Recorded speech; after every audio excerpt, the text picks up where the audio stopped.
Hello students, welcome to global online. This is Ankita Sood. Paper 1 के revision के लिए research aptitude के एमसीक्यू सीरीज में आज हम स्टेप्स ऑफ रिसर्च को क्वेश्चंस के साथ क्लियर करने वाले हैं। इस वीडियो से आपके सारे कॉन्सेप्ट्स तो क्लियर होंगे ही, साथ ही आपको ये भी पता चल जाएगा कि इस टॉपिक में से कैसे क्वेश्चंस एग्जामिनेशन में पूछे जा सकते हैं। स्टूडेंट्स, पेपर 1 में आप सबको हेल्प करने के लिए एक कंप्लीट कोर्स हम लेकर आए हैं, जहां पर आपको रोज 2 से 3 लाइव लेक्चर्स के साथ पेपर से पहले 100% सिलेबस कवर करने की श्योरिटी दी जाती है।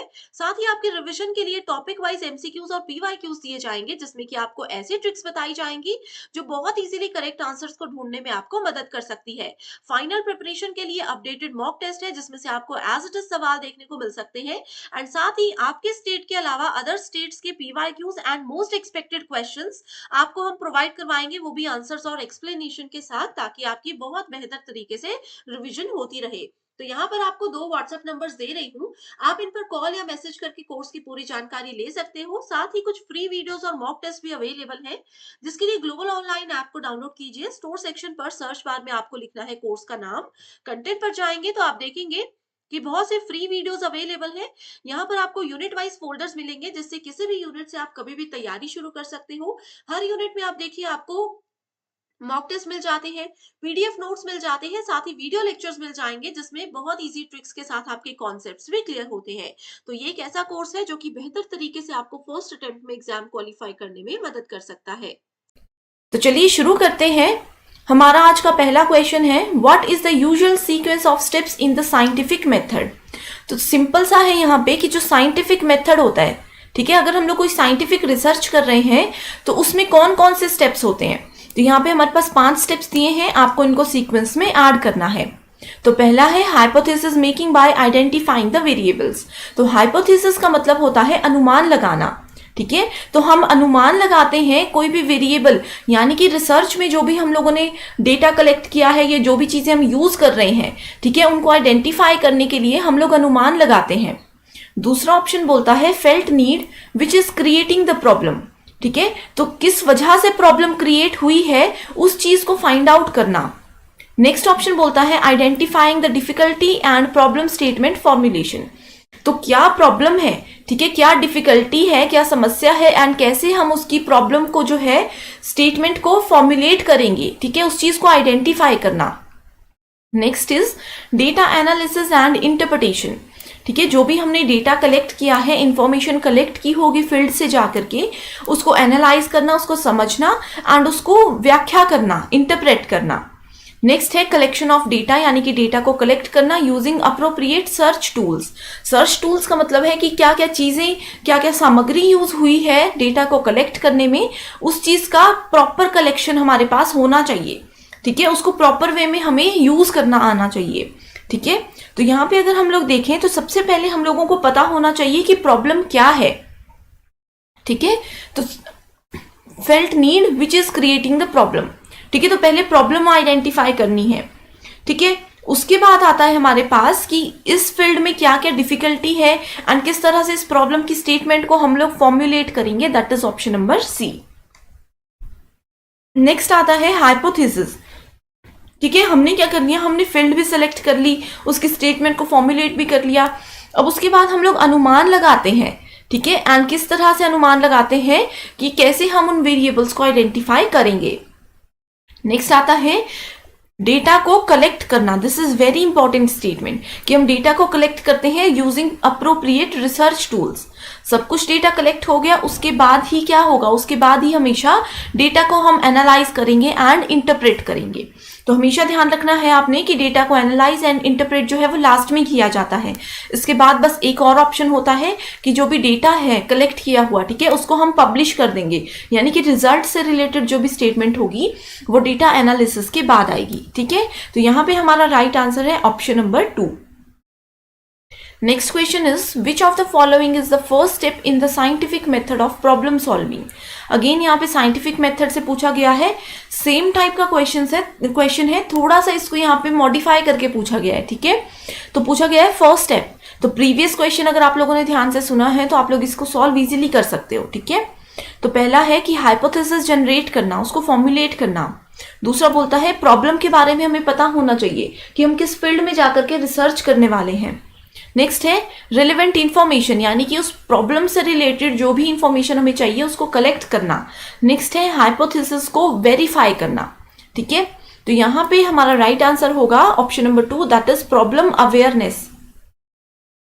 Next question is which of the following sequences represent the most logical sequence of doing research. तो यहाँ पे हमारे पास 4 सीक्वेंसेस दिए हैं। ठीक है, सिंपल रिसर्च में हमें इसको यहाँ पे आइडेंटिफाई करना है। पर्टिकुलर किसी रिसर्च का नाम यहाँ पे मेंशन नहीं किया है। तो यहाँ पे पहला ऑप्शन में बोला गया है कि सबसे पहले हम आइडेंटिफाई करते हैं एंड डिफाइन करते हैं किसी रिसर्च के प्रॉब्लम को। तो यस, बिल्कुल करते हैं। उसके बाद क्या हम हाइपोथेसिस को जनरेट करते हैं, फॉर्मुलेट करते हैं। नेक्स्ट है यहाँ पे हाइपोथेसिस को टेस्ट करना। ठीक है, एंड जो भी रिजल्ट होते हैं उनको रिपोर्ट करना। ठीक है, तो मैक्सिमम स्टूडेंट्स तो यहाँ पे पहला ऑप्शन देख के इसको करेक्ट कर देंगे कि जो भी सीक्वेंस मैम ने बताया यहाँ पे वही है। ठीक है, सेकेंड ऑप्शन बोलता है अगेन सीक्वेंस, यहाँ पे हमने रिसर्च प्रॉब्लम को आइडेंटिफाई किया। ठीक है, उसके बाद हमने डिफाइन किया पॉपुलेशन एंड सैंपल को, यानी कि फील्ड में जाके हमने सैंपल्स कलेक्ट किए। ठीक है, उसके बाद हमने डेटा को कलेक्ट किया एंड उस डेटा को एनालाइज किया। ठीक है, नेक्स्ट आता है हमारे पास सर्वे रिसर्च का। हमने क्या किया, survey of research defining the research problem. तो यहाँ पे भी सबसे पहले रिसर्च प्रॉब्लम को डिफाइन किया गया है। ठीक है, उसके बाद डेटा को कलेक्ट करेंगे, उसको प्रेजेंट करेंगे। किसको प्रेजेंट करेंगे, उसके आउटपुट को, जो उसका रिजल्ट है। ठीक है, तो यहाँ पे आउटकम्स लिखा हुआ है। ठीक है, एंड इस ऑप्शन में सिंपल रिजल्ट लिखा है, तो आप लोगों ने कंफ्यूज नहीं होना है, ये एक ही चीज है। Next option is defining research variables. तो सबसे पहले ये बोलते हैं कि वेरिएबल्स आपको डिफाइन करने हैं, उसके बाद अनुमान लगाना है, उसके बाद रिसर्च को जो है वो टेस्ट करना है। ठीक है, एंड उसके बाद उसके जो आउटकम्स हैं उसकी हमें रिपोर्ट जनरेट करनी है। तो बहुत ही सिंपल क्वेश्चन है। ठीक है, डायरेक्ट क्वेश्चन है, क्वेश्चन नंबर 1 पे ही बेस्ड है ये कहीं ना कहीं, लेकिन इसमें ऑप्शंस ऐसे दिए गए हैं कि स्टूडेंट्स कंफ्यूज हो सकते हैं। ठीक है, तो आपने सिंपल लैंग्वेज में इसको फॉलो करना है कि सबसे पहले हम क्या करते हैं, आइडेंटिफाई करते हैं प्रॉब्लम को, उसके बाद हम हाइपोथेसिस जनरेट करते हैं। ठीक है, उसके बाद हम हाइपोथेसिस को टेस्ट करते हैं। यहाँ पे बोला गया था कि हाइपोथेसिस जनरेट करने के बाद डायरेक्ट हम क्या करते हैं, रिसर्च की टेस्टिंग करते हैं। ठीक है, लेकिन हम क्या करते हैं, हाइपोथेसिस की टेस्टिंग करते हैं एंड देन रिजल्ट को रिपोर्ट करते हैं। नेक्स्ट क्वेश्चन इज, ठीक है, यहाँ पे हमें क्या करना है, स्टेप्स को अरेंज करना है। तो again identification of research problem.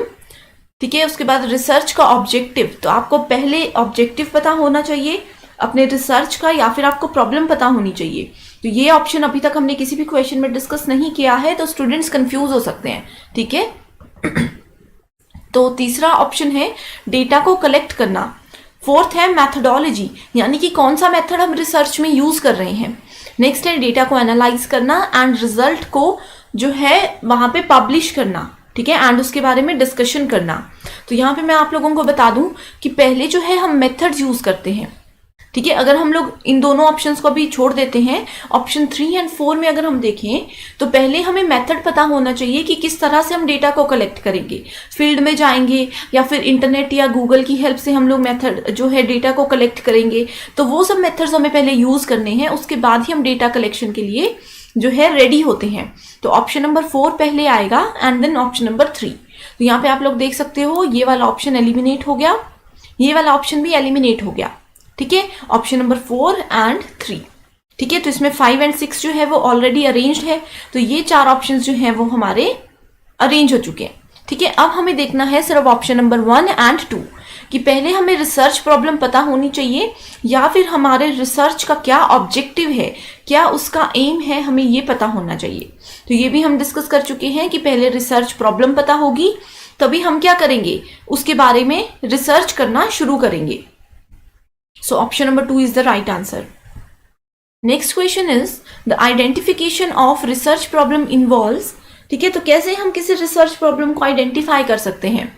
पहला है सिलेक्शन ऑफ एकेडमिक एरिया, यानी कि किस फील्ड में हम लोग रिसर्च करना चाहते हैं। ठीक है, जैसे कि हम सोशल वर्क में करना चाहते हैं, हम कंप्यूटर साइंस में करना चाहते हैं, या फिर साइंस में किसी पर्टिकुलर केमिकल से रिलेटेड हम करना चाहते हैं। ठीक है, नेक्स्ट है demarcation of the study area. ठीक है, कि उसका सीमांकन करना है कि किस लेवल तक हम लोग जो है रिसर्च के लिए जाएंगे। क्योंकि कुछ टॉपिक्स ऐसे होते हैं कि आप जितना मर्जी उसके बारे में रिसर्च करते रहो वो एंड नहीं होंगे, आप लोग आगे बढ़ते जाओगे, ठीक है। तो इसीलिए उसका सीमांकन करना जो है वो बहुत ज़्यादा ज़रूरी है कि यस हम इसी लेवल तक जाना चाहते हैं, इसी लेवल पे हमें रिसर्च करनी है, इसके आगे की जो प्रॉब्लम्स है उसको मे बी अभी हम लोग सॉल्व नहीं करेंगे, ठीक है। नेक्स्ट है rejection of personal and collective choices, ठीक है। तो पर्सनल चॉइसेस एंड इकट्ठा किया हुआ जो डेटा है हमारा, कलेक्टिव चॉइसेस जो है उसको रिजेक्ट करना। नेक्स्ट है specific topic within the area. So इसका मतलब है कि जैसे मैंने सोशल वर्क की बात की, ठीक है, तो ये आ गया एकेडमिक एरिया, ठीक है। अब इसमें स्पेसिफिक एरिया कुछ भी हो सकता है, जैसे सोशल वर्क में आता है हमारे पास, मान लीजिए कि हम फूड एंड सेफ्टी से रिलेटेड टॉपिक पे रिसर्च करना चाहते हैं, ठीक है।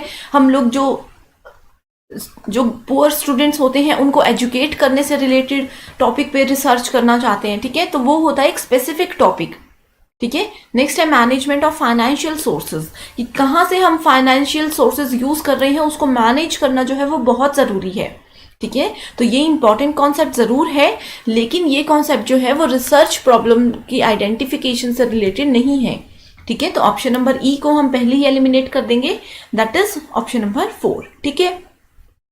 तो अगर हम लोग बात करें तो पहला आता है हमारे पास ऑप्शन नंबर ए, यानी कि हमें एकेडमिक एरिया सेलेक्ट करना बहुत ज़रूरी है। तो एरिया अगर सेलेक्ट करते हैं तो उसके साथ स्पेसिफिक टॉपिक को भी हम सेलेक्ट करेंगे, that is A and D. तो आप लोग देख सकते हो कि ए एंड डी जो है वो ऑप्शन सिर्फ ऑप्शन नंबर 3 में है, ए एंड डी। तो इसके साथ आता है option number B, that is जो भी हमारा स्टडी का एरिया है उसका हम लोग सीमांकन करेंगे कि हम सिर्फ इसी लेवल तक जाने वाले हैं, इसके आगे की जो प्रॉब्लम होगी उसको हम लोग इस पर्टिकुलर टाइम पे सॉल्व नहीं करेंगे, ठीक है। तो ये जितने भी कॉन्सेप्ट्स हैं ये बहुत ज़्यादा इंपॉर्टेंट है। So I hope you understand the concept, so I hope you like the session. Thank you so much for watching this video.